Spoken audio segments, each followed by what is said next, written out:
Hi, good afternoon, everyone. I think we'll kick off now.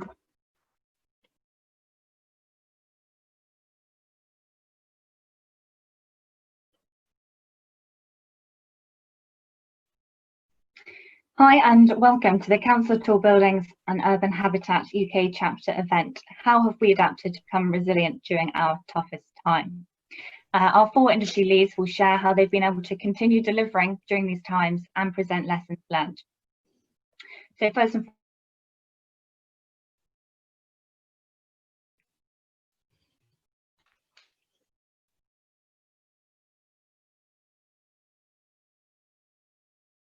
it will be available on the Council of Tall Buildings YouTube channel shortly. All attendee microphones are muted, but please feel free to ask questions as the speakers are continuing. We will then open up for a Q&A at the end after our speakers have presented. As you can see, there's the Q&A function that has been highlighted. So if you type in there, we'll be able to see it as the panel, and we will ask at the end. Quick introduction to myself. My name is Elinor Strapp. I'm from Townsend as a project manager. I also sit on the Council of Tall Buildings and Urban Habitat Future Leaders Committee. The Future Leaders Committee organised this event alongside assistance with the Council of Tall Buildings in Chicago. So thank you to the rest of the team and Heather for support in arranging this today. Just very quickly about the Council of Tall Buildings. It's a non-profit association with a mission to disseminate research and information on tall buildings and future cities. There's a large number of members internationally in 41 countries. Hopefully you might be able to recognise some developers and people that you work in alongside your jobs here. Hopefully this map shows a little bit more about the offices for Council of Tall Buildings and our members globally. So without any hesitation, we've got four fantastic speakers here today who will run through a 10-15 minute presentation, and as I mentioned previously, we'll have a Q&A session afterwards. We have Ged Couser from BDP, who were the architects responsible for the Nightingale Hospitals in Manchester. We have Damien Gannon, who's an Associate Director for Health and Safety for Canary Wharf Company. We have Jim Peacock, an Associate Director for Arup in London, and Griffin James, a Senior Manager for Deloitte Real Estate in Boston. So our first speaker today is Ged Couser. Ged is a principal architect, as I mentioned, who worked on the Nightingale Hospitals in Manchester. Ged leads the architect profession group in BDP's Manchester studio. He's also on the REBA Places Matter Northwest Design Review Panel, and in 2015 he was appointed as Built Environment Expert by Design Council Cave. Ged is a REBA award-winning architect with extensive experience in delivering large and complex projects in a number of sectors. Originally from Manchester, Ged is passionate about the city and is proudly a past president of the Manchester Society of Architects and is a member of the REBA Northwest Regional Council. So without any further hesitation, over to you, Ged, to start. Thanks, Eleanor, and thanks for joining us this afternoon. I've just put some slides together that talks a little bit about the Excel, which was the kind of original prototype for these projects, and some slides that tell the story in a bit more detail of the GMEX Centre that I was the project director for.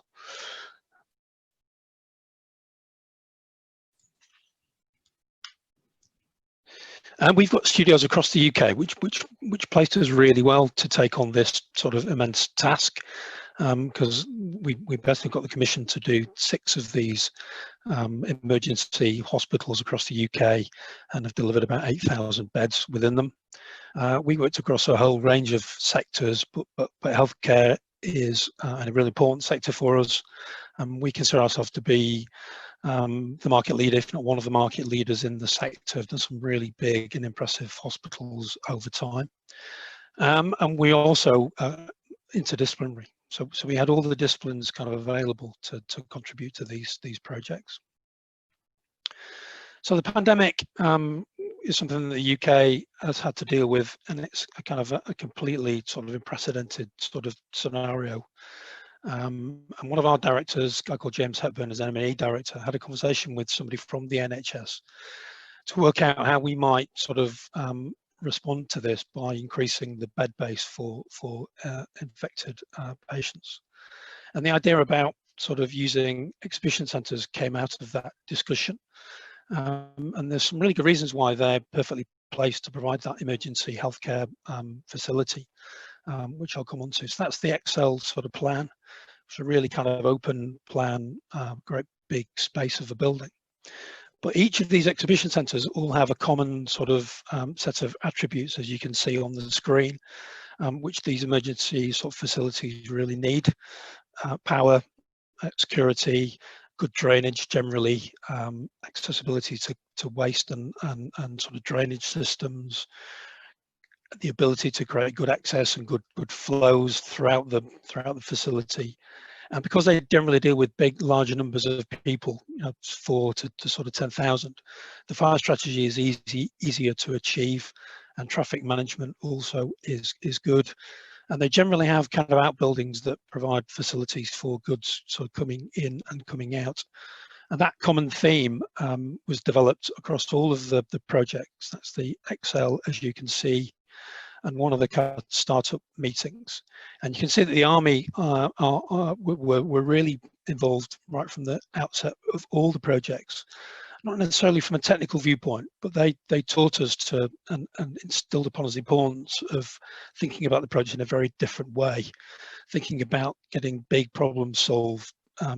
One phrase that was constantly said to me during the design process in the 2 weeks that we had to design and deliver the project was, keep concentrating on pulling the big levers,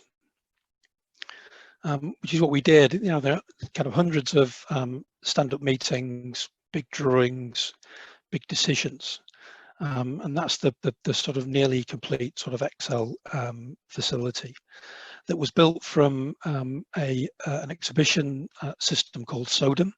And the reason that system was chosen for the Excel was that they had it available on site and it was sort of ready to go. And it could be adapted and made sort of available really kind of from the early days of the project to create these sort of impressive sort of bed bays. The Excel is different, is a proper critical care unit, level 3 patients. The GMX is slightly different in that it's level 1 patients. It's patients that are recovering, basically they're called step down patients, although they still need oxygen. They've gone through the critical care process. So the project that we had to deliver was slightly different, but we had the benefit of this sort of kit of parts, sort of set of diagrams that we've published that kind of set the sort of the rules for getting these facilities sort of up and running really quickly. The GMX is a completely different prospect. Having said that, it was built from 1875. That's a bird's eye view from 1889 across the city.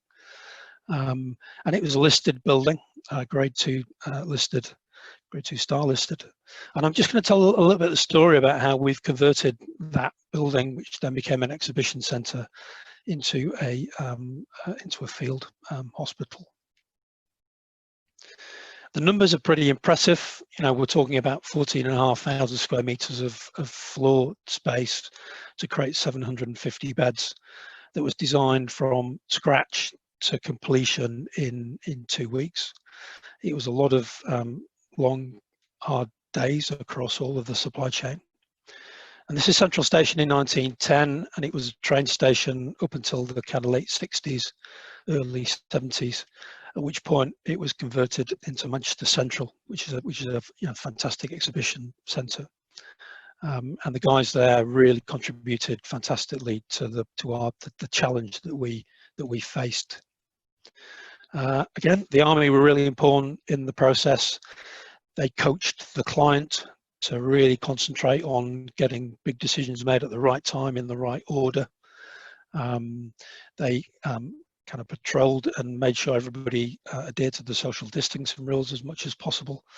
and really kind of gave everybody the confidence that this amazing sort of prospect was possible, given their experience of delivering field hospitals in Afghanistan, Iraq, Kosovo under fire. You know, they said, don't worry, it will be fine.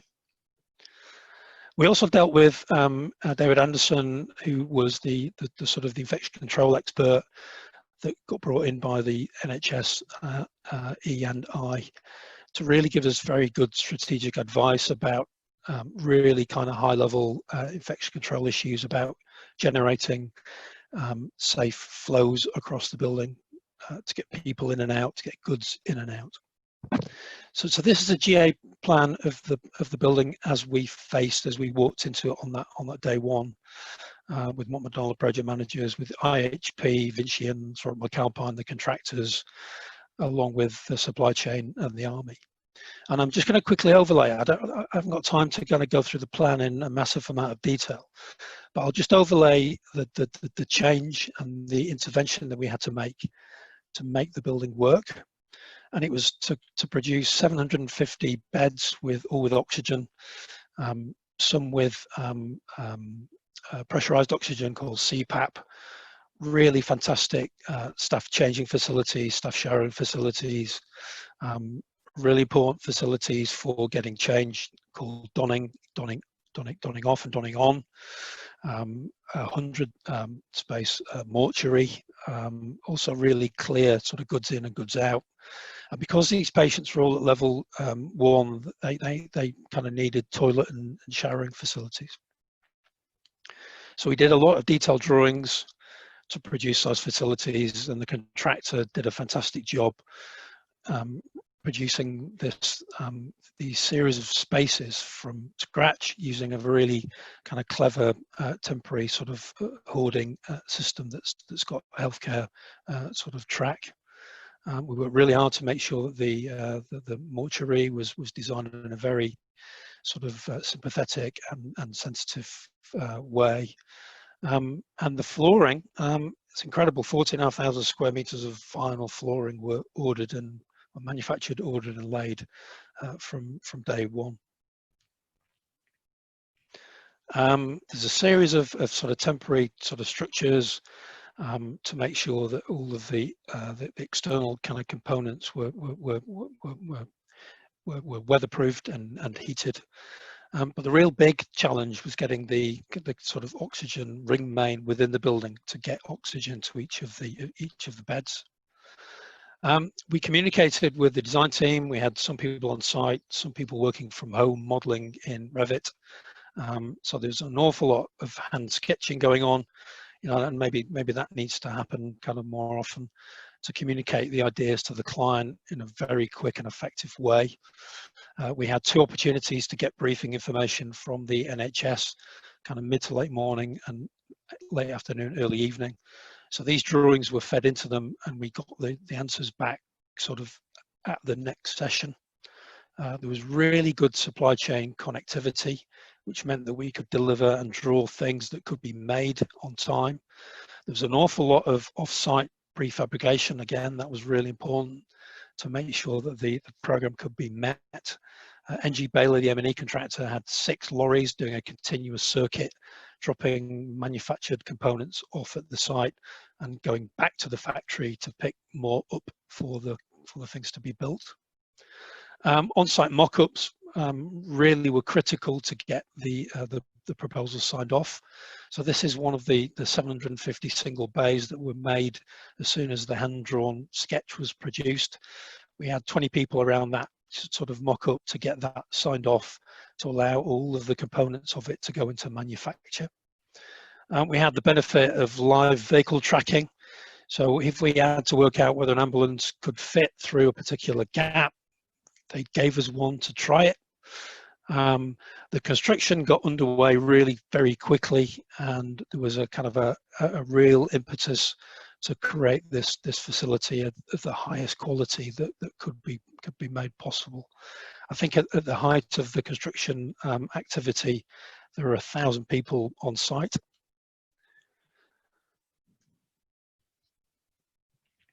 Plenty of social distance lunches outside. Again, designers and supply chains and project managers and the NHS all kind of in it together, which was, you know, some fantastic atmosphere and a fantastic thing to be involved with. The real challenge was getting the oxygen kind of to each bed, which created the need for these big sort of tanks that you can see kind of on the GMEX elevation called VIE, which created kind of, you know, Manchester's 2 new sort of towers just adjacent to the Hilton Hotel. And that created the need for quite an impressive sort of bridge structure to take that oxygen into the building. And we had to very carefully drill 4 very large holes into the listed structure. And we've got listed planning permission to do that. Again, lighting was really important. So we had our lighting designers and our M&E engineers working really closely with us to make sure that the environment that we created was appropriate for people that really kind of were in the worst sort of medical condition, going through really difficult times. And we tried to create a sort of a facility and a building that really kind of reflected the level of care that these guys were going to get from the NHS team, the NHS Manchester Trust and the NHS England and NHS generally put together in such a short space of time. We worked 16, 17, sometimes 18-hour days for 13 days non-stop, finishing on Easter Sunday, to create an amazing facility that we're all incredibly proud of. And there are 5 more like this up and down the country due to sort of BDP's sort of cross-discipline sort of talents in the healthcare sector. You know, and the official opening, there's me sort of at the top. My family kind of sort of accused me again of being on my phone at a really important time, which unfortunately happens quite often. HRH sort of did the opening, and that quote at the top was really quite interesting. John Fowler was a great guy from Vinci, and he kept saying this kind of all the way through the last days of the project. You know, Rome wasn't built in a day, but we weren't on that job. And there you can see all of the sort of sector sort of leads that were involved in the project, from project management through to architecture through to construction. The first patient, I think we left site on Sunday, Easter Sunday, at about 9 o'clock in the evening. The first patient arrived on Monday, and the NHS have assembled a fantastic team. This is the training sort of that was happening whilst we were kind of completing the snagging process, all sort of making sure that the PPE was right and available. And that's me kind of proudly standing in front of the sort of front door to the hospital.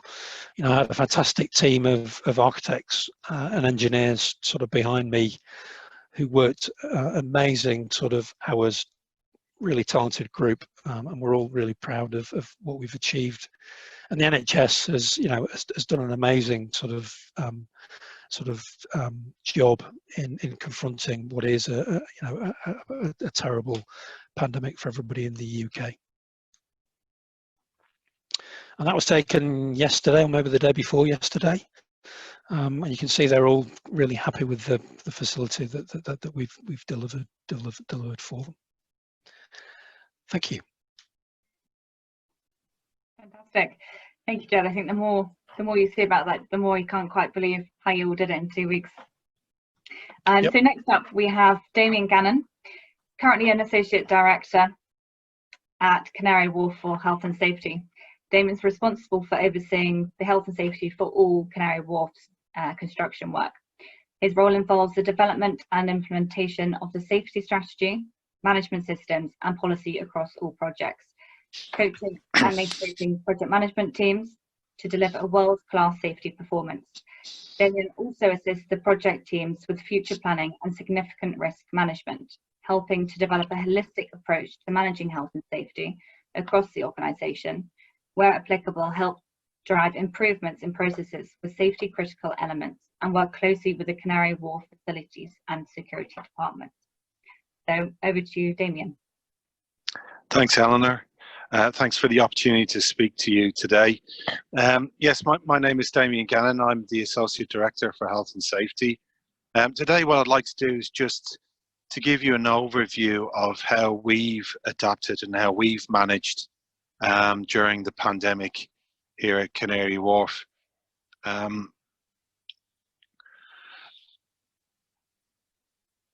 So what I'd like to do is I'd like to touch on how we did it. Just maybe showing you some examples of how we've managed to implement the site operating procedures across our projects, and bearing in mind that a lot of our projects remained live for the last couple of months. Just trying to move the slide on. I think for most of us, we kind of heard about COVID-19 back in January when it hit our screens on the news. And we heard about a virus outbreak in China. I don't think anyone at that stage kind of really understood the potential impacts that would have across our industry. And I think for me personally at that stage, it was very much a HR function where they were working in close conjunction with our resilience team here at Canary Wharf, looking at Public Health England guidance, and predominantly for a lot of the time in the early stages, it was looking at the travel advice and monitoring people coming into the country, where they've been, do they need to go into self-quarantine.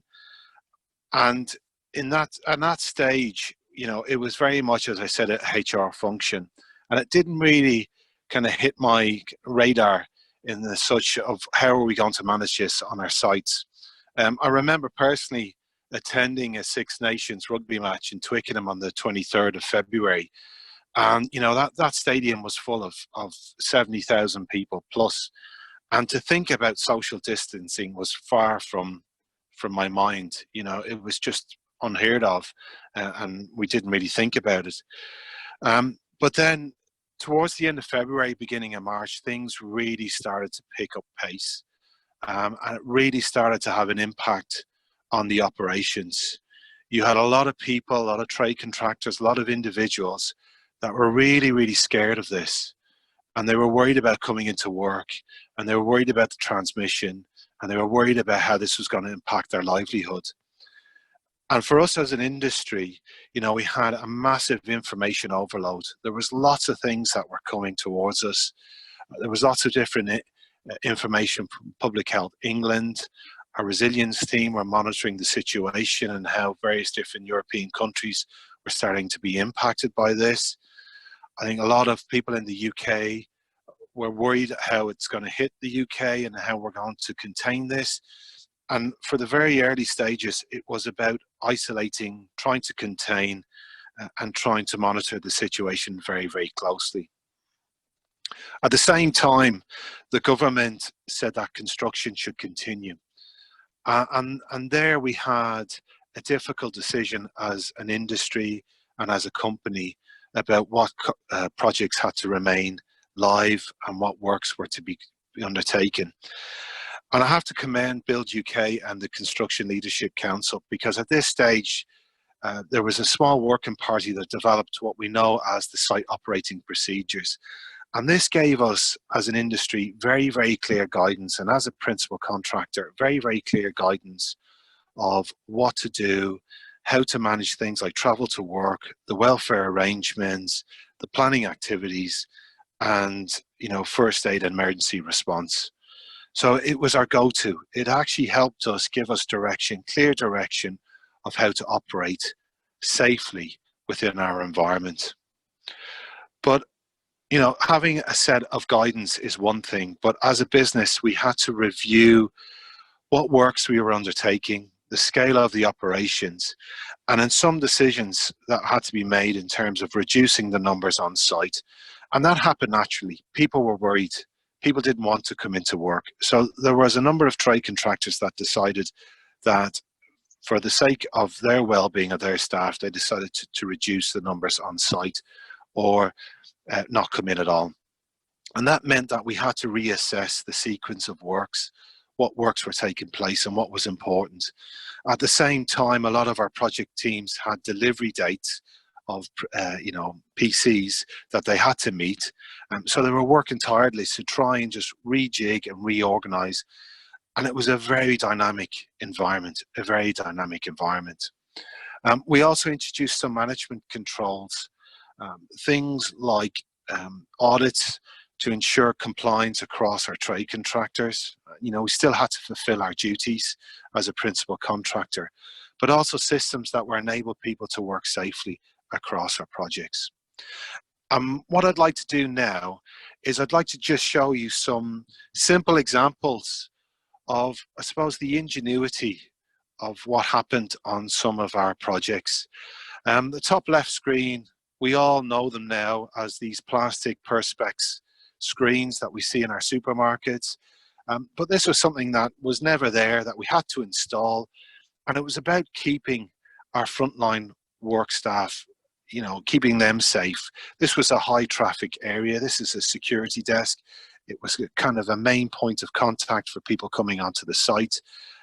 People tend to ask questions and inquire. All the visitors come through this point. So we had to make sure that people like our security staff who were frontline were safe. And it was about keeping the individuals safe. Part of the site operating procedures, you know, one of the things that were encouraged was to maintain communication, to inform the workforce of what was happening. And to the right, you can see that a briefing that was taking place to all our construction supervisors. Now, typically this would happen in the induction room, which can hold up to 50 people. But because of social distancing, we had to make sure that everyone kept their distance, but also received the relevant information because, as I said, it was a very dynamic environment. It was a very dynamic situation. So we had to make sure that they were kept in the loop. To the bottom, on the left, you can see the turnstiles. This was, again, the main access into the site. But it operates on a biometric. And, you know, this is where our supply chain was important.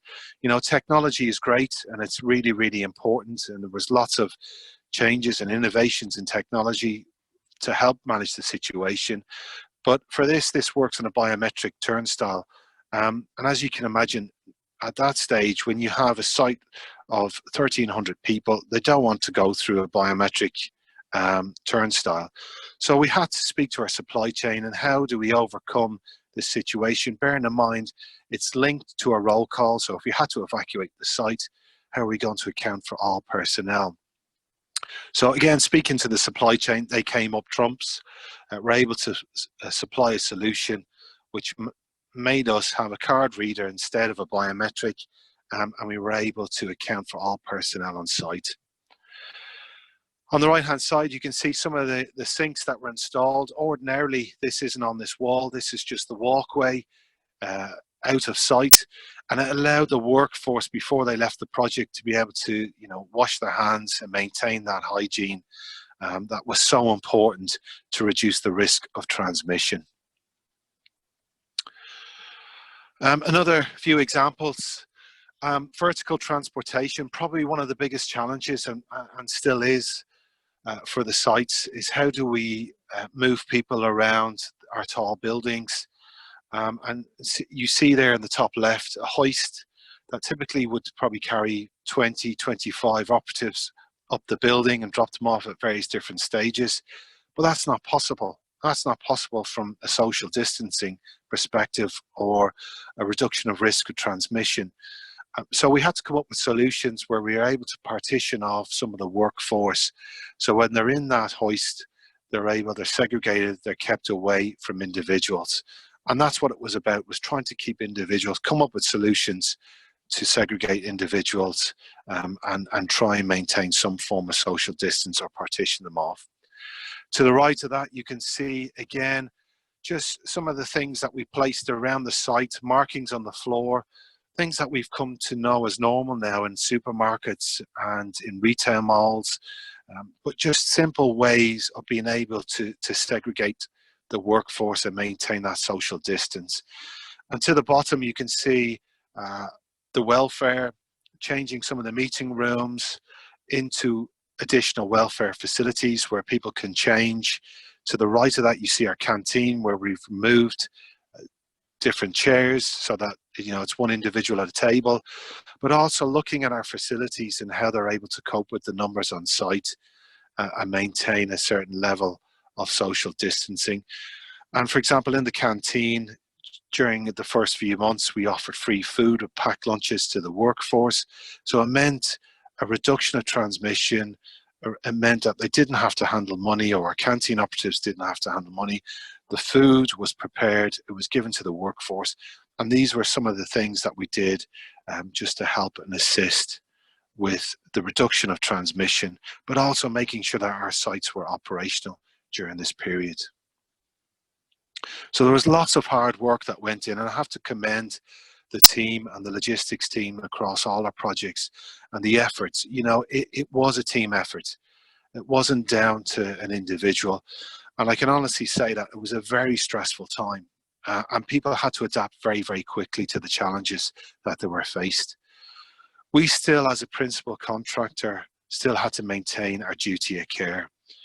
And we're very, very mindful that there's, you know, a lot of things that we need to have in place ordinarily on a day-to-day basis. But we felt at this stage it was important just to have some additional controls to help us from a management perspective and management controls. You know, on the left-hand side, you see a copy, the front copy of the construction phase plan, and that's a really important document for a principal contractor, just to outline the arrangements, but that had to be updated. That's a legal requirement under the CDM regs. And what we did is we updated that on a number of occasions just to make it aware, make people aware, make trades aware of our legal duty, but also the arrangements that we had in place. So it was documented within that. We introduced a couple of new management controls that we've never done before. Obviously, we do compliance audits, but what we felt is we need to make sure that anyone that was working on our sites had to have a specific COVID-19 risk assessment. They had to address things like the fire and emergency arrangements and how they were going to communicate the arrangements to their own workforce. So we introduced an online compliance audit where it's very easy for trades just to complete, drag and drop evidence that they've, you know, completed a risk assessment or evidence of a toolbox talk that they delivered to the workforce. And again, a lot of the trades came up with innovative ideas. Instead of you know, having people sign bits of paper, they came up with WhatsApp, using the WhatsApp platform as a way to deliver a toolbox talk and a way to deliver and confirm that people have received a toolbox talk. We also introduced a new system called the job task analysis. It's something that's quite popular and you know, quite used frequently within the petrochemical industry. And essentially what this was a dynamic point of work risk assessment for supervisors to complete so that they could look at their workplace. They can take into account the social distancing controls, the sequencing and the planning, and things like making sure that the welfare of the operatives, that they were, you know, in a fit state to work. But there was lots of different prompts for them to look at and to carry out. And just to review that on a daily basis, because things, as I said, were changing quite readily. It was a dynamic environment, dynamic situation. It was making sure that they were considering the welfare of their workforce. And to carry these out on a daily basis was a useful means of controlling that. I think one of the biggest challenges for us while we remained operational was the behaviours of people and how they amended. You know, for a lot of us, this was a new thing. It was uncharted territory. We'd never encountered this before as an industry, as a nation, you know, as the global pandemic hit the world. And managing people's expectations, because they were worried. They were genuinely concerned about how this was going to affect them. They were genuinely concerned about the welfare of their family and what they were bringing back. So it was important for us to really engage with our trade contractors, our management team, the senior leadership team, and making sure that we made it very, very clear to individuals that, you know, your well-being and your welfare is really, really important. And we did really encourage across the projects to making sure that people would feedback. If they were not happy, you know, we're not there to force people to work. You've got to make sure that they're happy to come, and that's why we really up the standards across our projects, making sure that people were happy and do the best that we could do in the unprecedented times.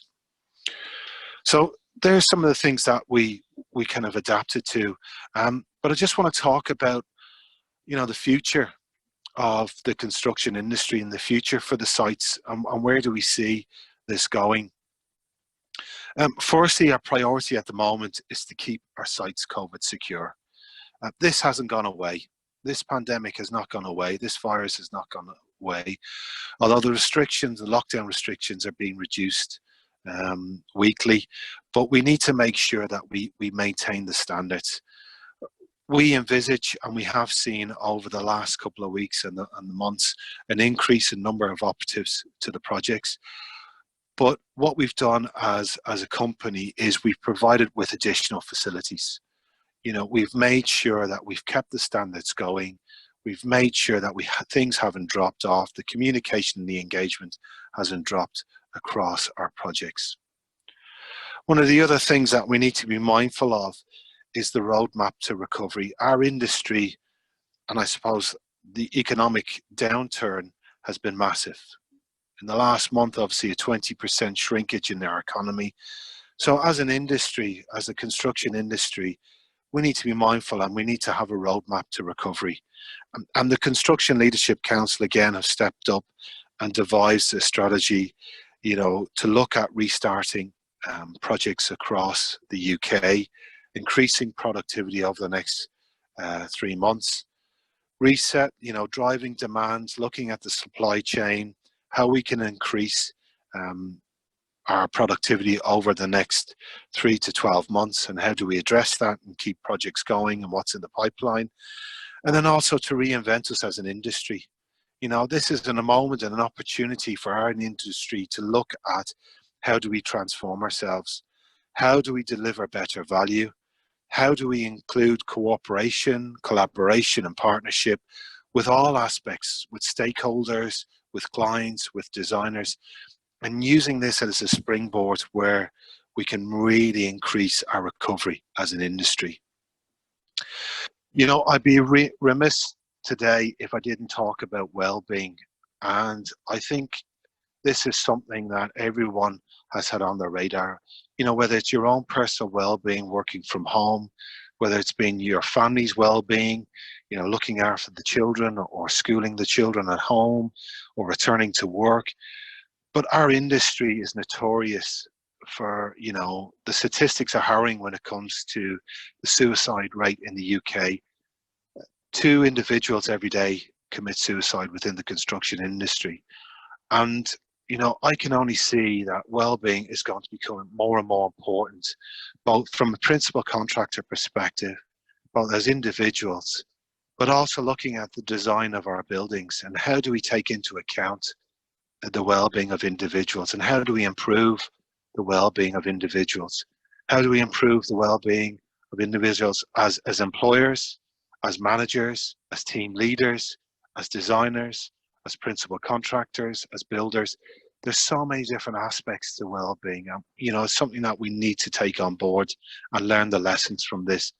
And, you know, as things get back to normal or the new normal, we need to still make sure that people, and that we consider people's well-being as the forefront, as ourselves, as industry leaders, but also as managers and individuals. The planning and sequence, I see a big demand and an upsurge in modular and off-site build. You know, the Nightingale Hospital is a prime example where very, very quickly you can collaborate individuals and use the facilities of off-site and how you can build structures in a very, very quick time and turnaround. So again, this is an opportunity for designers, for planners, to look at how we can change our approach, look at how we can do things, and look at how we can do things differently. Business continuity, I think this is an important aspect of how the future and how it's going to shape the future of construction. I'm a great believer that, you know, this is foreseeable, that this may happen again. again, we may think that there might be a second spike. So it's how do we remain resilient, and what plans do we have in place to ensure that as a business we maintain continuity? How do we ensure that we have some form of continuity in how we approach projects and how we can adapt if we're faced with a similar situation going forward? So that's the end of my presentation. Just like to thank you once again for the opportunity to speak to you today, and just to share my thoughts on some of the fine examples of what we've done in the construction industry. Fantastic, thank you, Damien. I think that really key point is kind of when we started, how do we get people in, out and up and down of our sites? And now it's, you know, the future productivity, efficiency and well-being, which no doubt there'll probably be a few questions at the end for. So next up we have Jim Peacock, an Associate Director with over 20 years at Arup, primarily working in the areas of the built environment, which is subject to high volumes of pedestrian flow, and advising on the design, planning and management of these environments for the people that use them. Jim's current and recent projects include the redevelopment of Euston Station for Network Rail, 2 extensions to the Istanbul Metro network, Gatwick Airport, various corporate headquarters, as well as the design of 3 venue clusters for the Tokyo Olympics. So over to you, Jim. Thank you, Elinor. Good evening, everybody, and thank you for your time. So what I wanted to share with you over the next 10 or so slides is some of the capability and some of the skills that we've been bringing to bear at Arup in terms of our return to work, and also our clients' return to work, and essentially how we can make that return to work both effective and resilient. So I'd like to touch on 4 areas of building that resilience into your organization or our organization.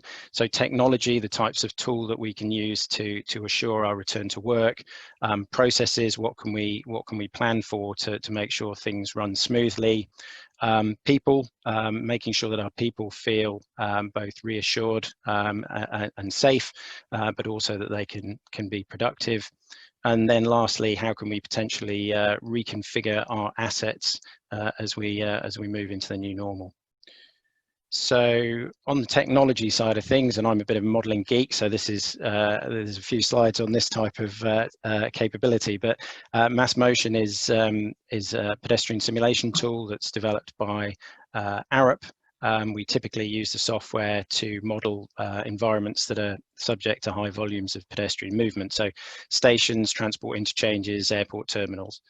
But more recently, we've been adapting, I guess, the software, using it slightly differently, understanding all areas of the built environment. So this is a combined office and retail centre, but we've also been helping architects and designers plan museums and art galleries. So thinking less, I guess, about capacity and congestion and more about the user experience. And recently, we've been adapting the software to understand, how some of those interventions that Damien has shown in terms of segregating people and keeping people socially distanced, how those will perform, how long that they will last for, in essence, in terms of, as demand increases. So one of the tools that we've developed is a proximity analysis tool in Mass Motion, and it's fairly binary. In essence, it shows anyone within a model who's less than 2 meters away from somebody else as red, more than 2 meters away as blue. And the example in the video that's playing here is a business as usual office lobby, people showing up to work in the morning, going through security speed styles, and then going upstairs and up in lift cores, and we've modeled the lift cores in Mass Motion as well. We then moved to the same operation, but we've applied various interventions to encourage social distancing. So staggering shift times. We're also restricting the number of people who can be in the lobby at any one time. And you can see that in terms of user experience, we've created a sort of whole new behavior that we need to think about. So there'll be potentially people queuing outside our buildings on the street. So how do we accommodate that queuing comfortably? How do we make sure that people are informed when they're out in the street? Just some stills from that video showing how those interventions have achieved social distancing, and then some of the metrics that we can produce. These are maps showing time in proximity of less than 2 meters in the business as usual sort of operation at the top, and then with social distancing down at the bottom. And you can see that we've essentially been quite effective with the interventions we've introduced at reducing that sort of risk of being in close proximity of other people for a long period of time. Going through the building, we've got a slightly different tool, but using a mass motion engine called Space Explorer. And in essence, we've been using this to look at the office floor plate, and we're able to drag and drop different desk and seating configurations. This is one of our offices in London, number 13 Fitzroy Street, and we normally have 124 people sat on the floor. If we go into the sort of COVID mode of the app, I guess pre-lockdown, we went into a phase of actually sitting people at every other desk, and that proved to be quite effective at achieving social distancing. But you'll see in the numbers in the corner there, we went down to a much lower capacity. We could only get 60 people on our office floor plate. By using this tool and reconfiguring the desks and the seats, you can actually increase the amount of people that you can safely have on the office floor up to about 100. And we've used then the mass motion engine at the end just to demonstrate that social distancing and people not being in close proximity is being achieved. So some useful tools. I've had a few challenges though on the tools from various people in senior management in Arup. The challenges being, people don't always do what you expect them to do. They don't always obey the rules. So what else do you need to do? I think it's important to have the right, operational plans and processes in place, and to make sure those are clearly articulated. We can use sort of signage and announcements and nudge theory to encourage people to do the right thing. So that image in the bottom right is my local TfL rail station, and TfL I think have been very proactive in putting out those sort of stickers, announcements, posters, making sure that almost every step of the journey you know what you have to do. There might be new technological processes. So the image in the middle is something called Neuron Ai, which is a thermal imaging platform that Arup has developed in Hong Kong. And our landlords actually use that thermal imaging software and platform to check the temperature of everybody going into and out of the building where our office is located. I think it's 100,000 square meters of retail and office space. So potentially some new technological processes that we might have to bed in. And then staying in Hong Kong, I think important to have demobilization and evacuation processes in place. So in March in Hong Kong in our office, one of our colleagues tested positive for COVID-19, so we had to shut the office down. We had to contact everybody that individual had been in contact with. Then we instigated a deep clean of the office, and we were able to reopen again 2 weeks later. So thinking about that resilience and building in resilience, it's not just about scaling up and returning to work, but it's being able to scale back down again quickly. It's also important to think about our people. So Arup actually employs 40 organizational psychologists, and they've been using user-centered decision making to understand, our staff's motivations and drivers. One of the tools we've used is a return to work survey, and that's, I think, flagged some very interesting findings. People want to continue to work flexibly with this sort of hybrid working. Interestingly, I think that image at the top is quite instructive. Even though there's quite a lot of variability there in terms of productivity and working from home, the average impact, or the average perceived impact across the firm, is that the productivity hasn't really dropped, which I think, at the beginning of March, before we went into lockdown, and we said all 6,000 of our staff were going to be working from home, I don't think anyone in senior management would have believed that. So people still want to come into the office, they still want to collaborate with each other. I think about 50% of respondents said they wanted to come into the office for about 2 days a week. I think it would be higher if people felt that they could collaborate more, but I think people recognise that that's going to be challenging in the early months of recovery. And then the last thing I wanted to touch on people is, the importance of leadership. And I guess people in senior leadership positions need to talk the talk and walk the walk. So it's only takes one person essentially not setting the right example to completely undermine what you're trying to achieve.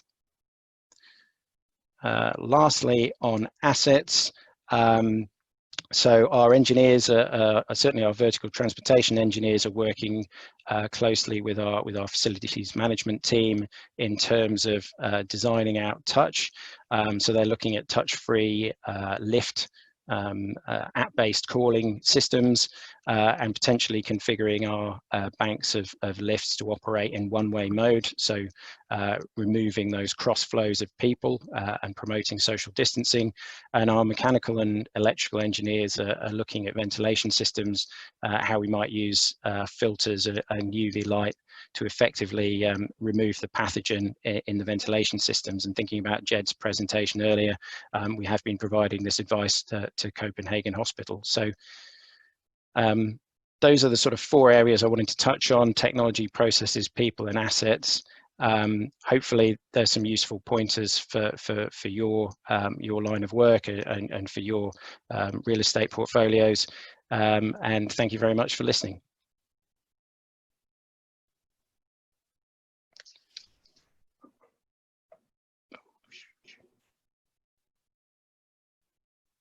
Oops. All right, I think. Perfect. Hopefully they're there. Thanks, Jim. And so next up we have Griffin James. Griffin is a senior manager with Deloitte Consulting, real estate and location strategy practice based in Boston. Griffin advises Fortune 500 CXOs and large corporate real estate and facilities organizations on their operating models, service delivery, strategies, and portfolio and workplace. He is highly engaged with COVID-19, re-entry and recovery initiatives with complex business continuity and workforce planning considerations. Griffin is a faculty member in Cornet's Global Master of Real Estate. Prior to this decade at Deloitte, Griffin focused on the development and construction of corporate offices, office facilities, or working for large national development and construction firms. Griffin holds an MBA from Harvard Business School and started in civil engineering from Brown University. So hopefully, I think, Griffin, if you managed to take control of the slides. I have. Thank you very much for the introduction. Perfect. Well, I think I have. Let's just double check that. Seems like there's a bit of a pause. That one more shot.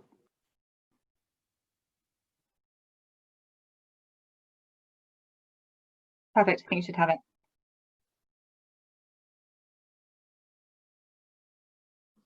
Okay. Good stuff. There we go. Looks like a little bit of a formatting issue going on, but thank you for the introduction.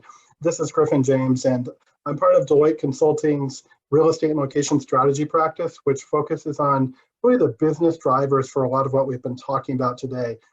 Working with business unit leaders, CXO executives, top leaders of companies, and the corporate real estate, HR, and IT functions charged with making a lot of what we've been looking at happen. We would call this digital real estate transformation at Deloitte, and of late, the optimization of the real estate portfolio, the COVID-19 reentry considerations, and the workplace components have been a huge part of that, as well as the technology to enable.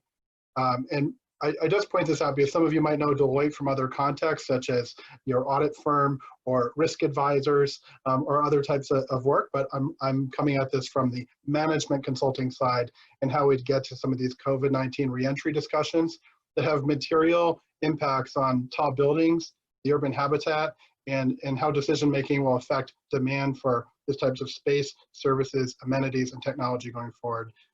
And our team is about a 200-person team globally that's highly connected in some of the countries we've been talking about. I'd like to get things started here with a few key statistics, and I'll have a little bit of the text off the page to keep the suspension. 35%. That's a number that is starting to settle in terms of the pre-COVID workforce that we're seeing leaders in financial services industry predict may not come back to the workforce or to the workplace in the same way. So, 30 to 40% of employees may have a longer term majority mobile work style. And we've really seen a lot of acceleration and adoption of attitudes and behaviors, both at the worker and business executive leadership level. 2.5 hours. That's the time that a large organization recently calculated it would take to load their Chicago headquarters building with the 3,000 employees that typically occupied that facility on a coming day, accounting for social distancing and elevator flow. That's to get folks up, not necessarily down. August 2021, that's a date that a number of our clients are projecting to have 30 to 40% of their people back in their main headquarter and support facilities.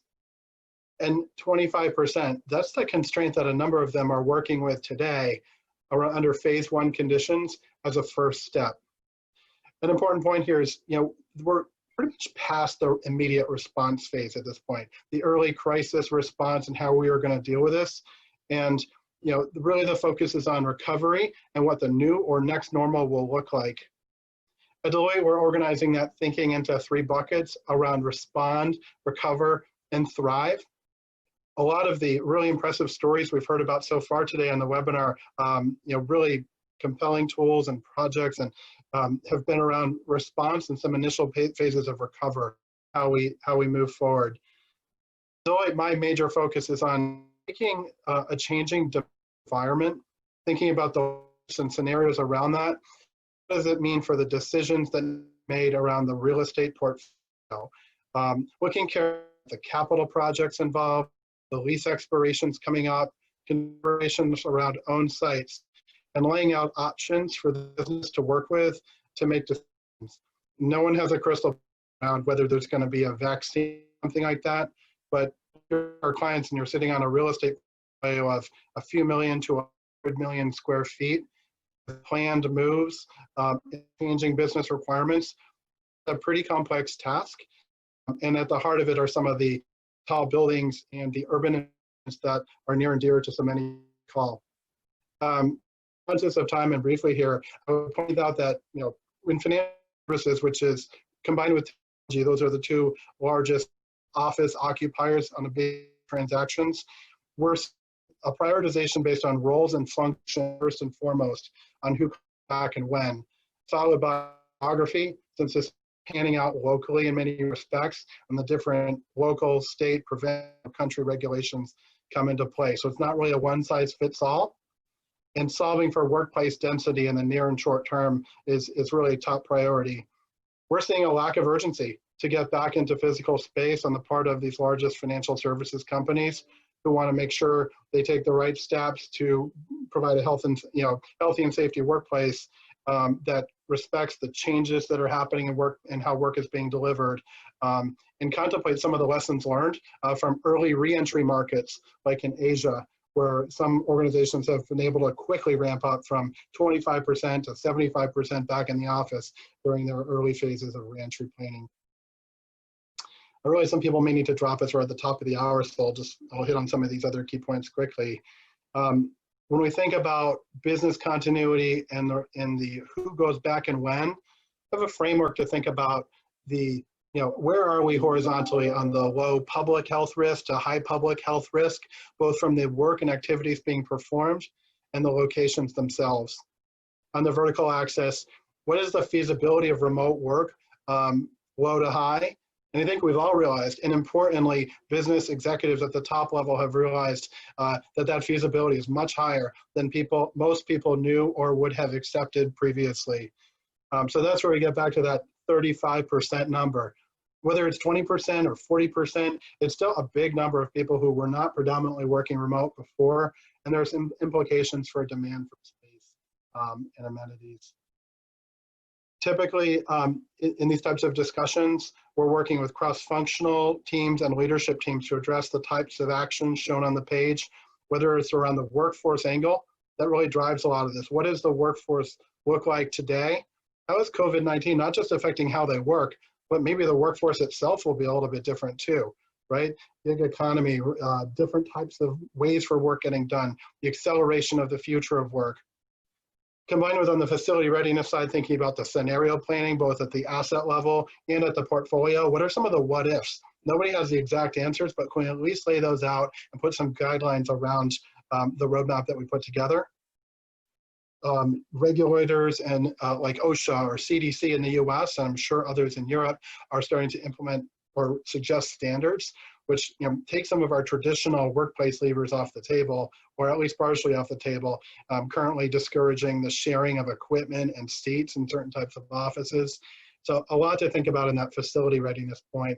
The other speakers have talked about the building operations piece for our large urban clients. The vertical circulation seems to be one of the toughest things to solve, and is promoting some level of collaboration with landlords and thinking that through that far exceeds what they may have experienced previously.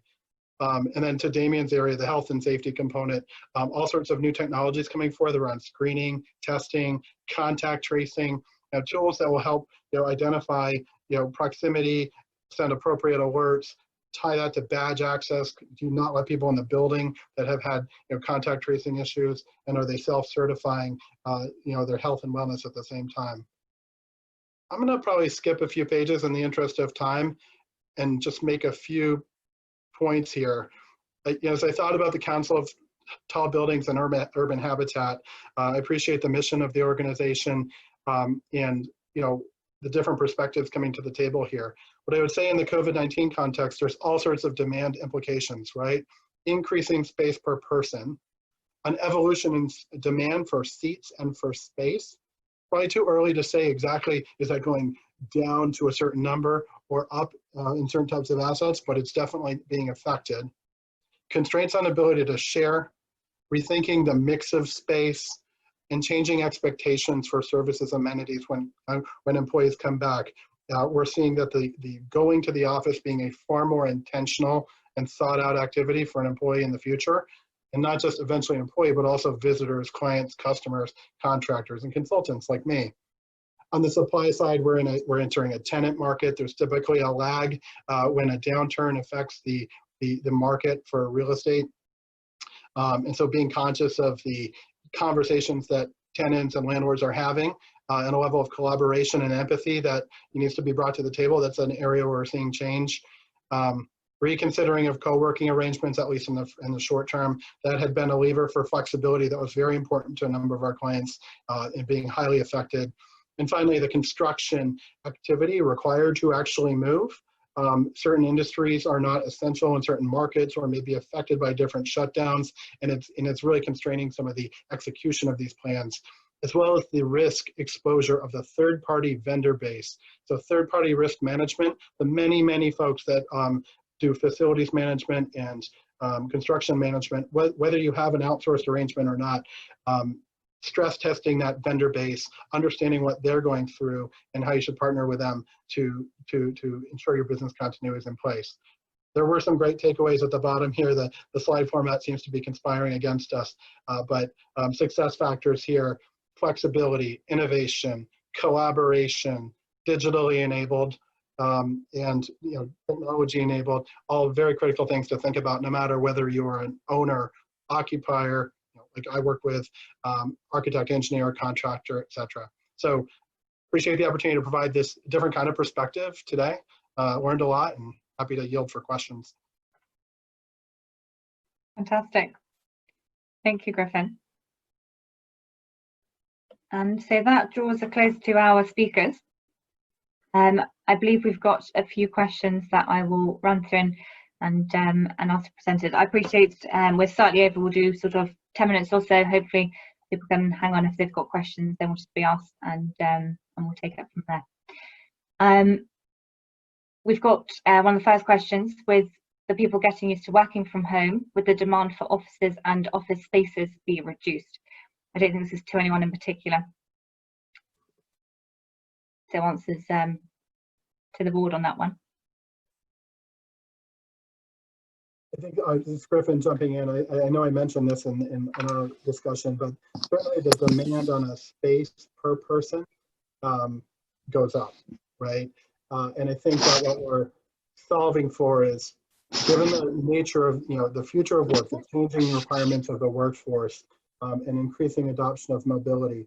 What's going to be that right mix of space going forward? I think it's too early to say that there's a definitive reduction in demand for space, but it certainly is true that there are companies of scale connecting the current discussion to portfolio optimization, portfolio reduction opportunities.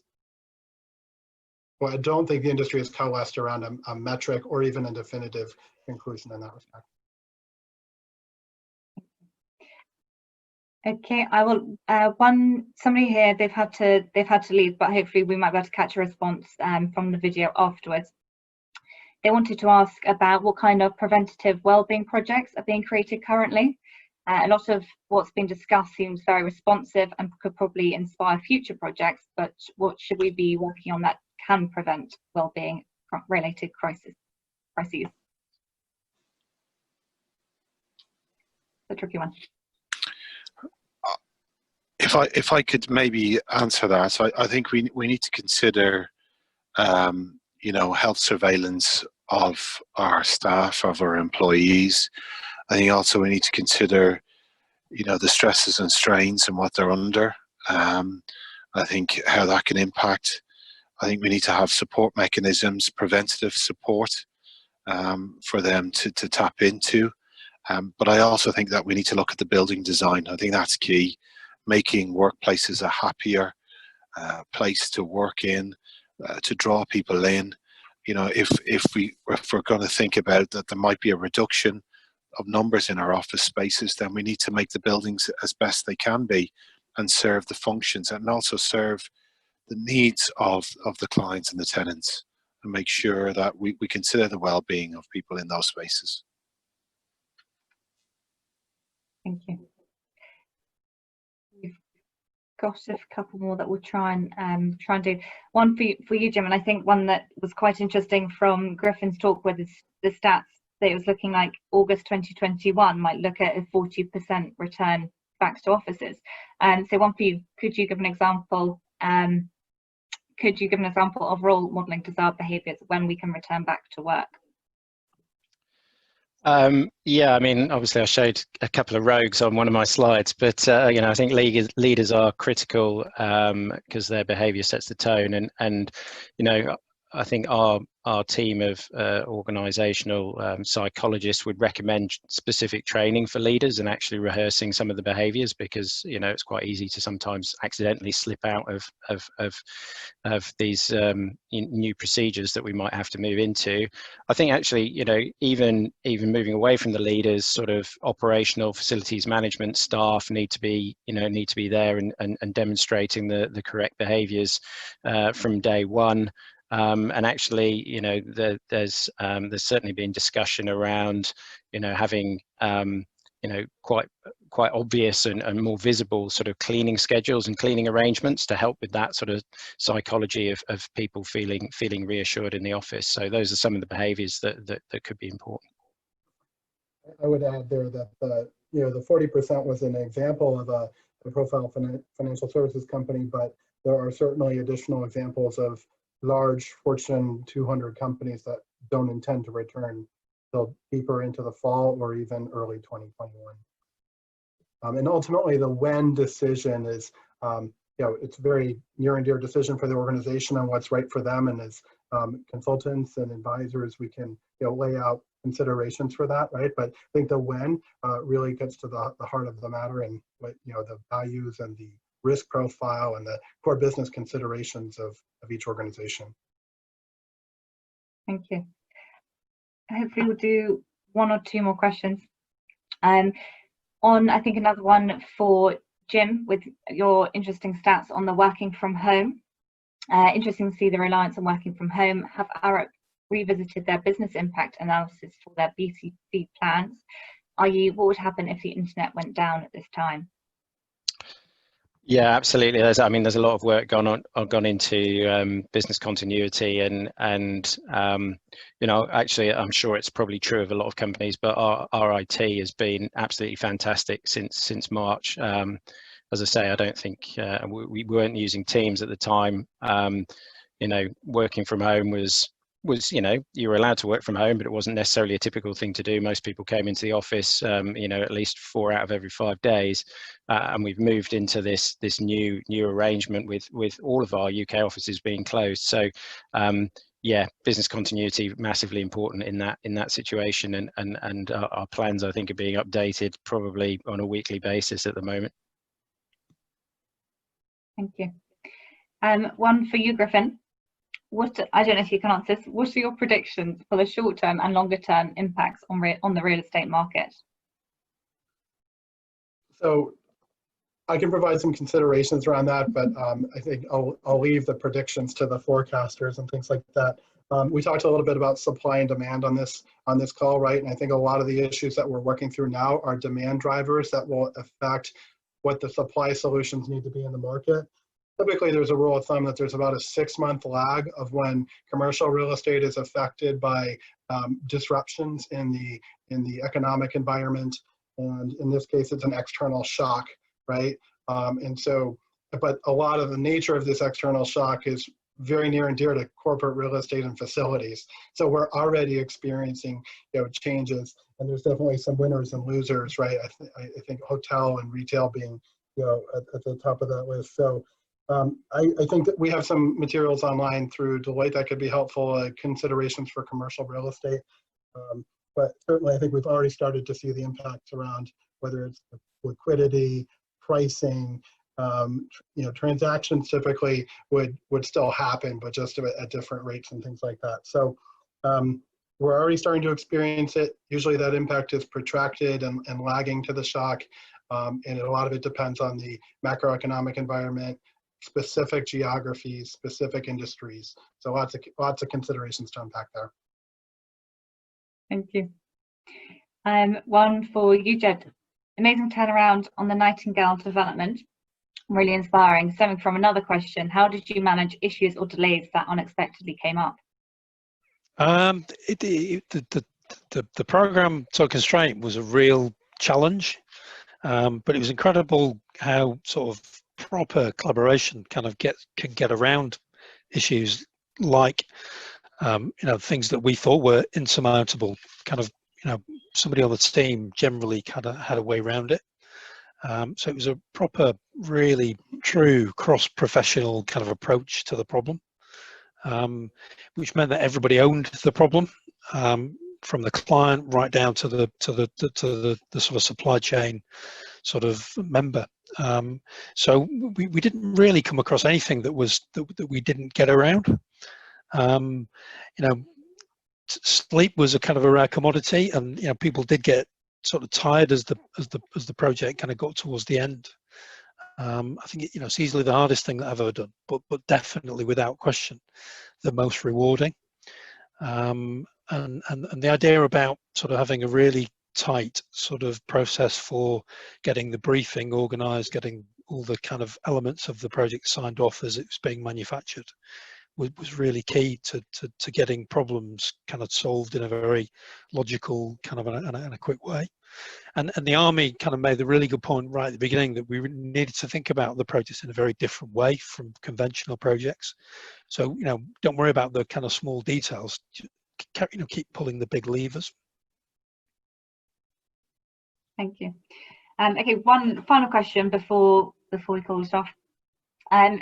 One that I think we sort of touched on earlier, and it's to everyone who was presenting today. If you could take one thing forward that we have either learned or adapted or you've developed over the last 3-4 months, and take this into our whatever the business as usual or future might be, what would it be?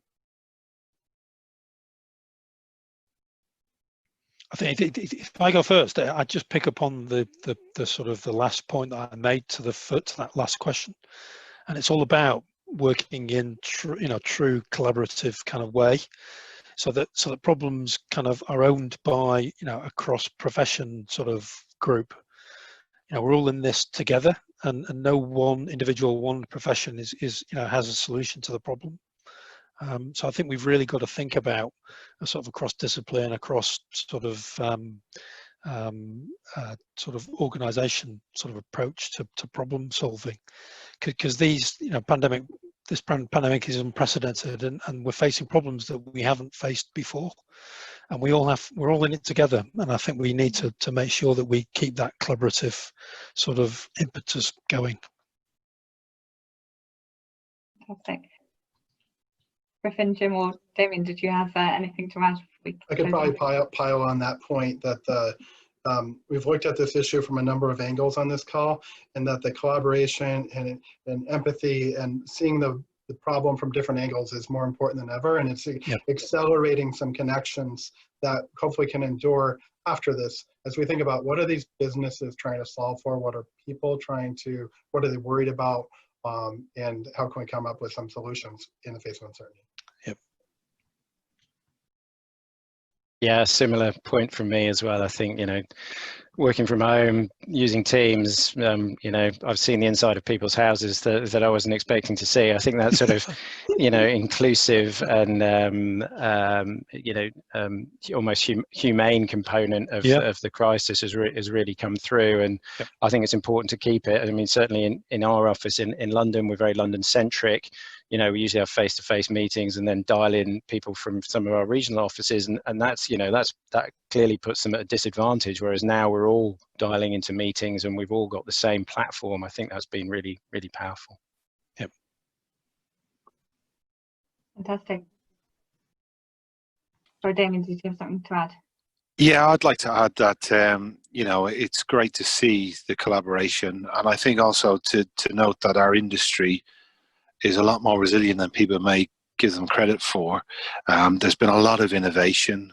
The Nightingale is a great example of people pulling together and building something, and to be proud of that, and to be proud of our industry and what we can achieve, because we can achieve great things, and it's that pride and that innovation and that collaboration will bring us through this. Yep. Hear, hear. Yeah, hear, hear. Fantastic. Well, it was fantastic presentation, thank you, and I found it really interesting, so I hope everyone wherever you are in the world also did. So thank you very much to our speakers, to the Council of Tall Buildings, Future Leaders Committee, and Heather from Chicago, and I hope everyone has a fantastic rest of your day or evening, whatever it might be, and hopefully see you soon. Thank you. Thank you, Elinor. Thanks, everyone. Thank you. Bye. Thank you. Bye. Bye.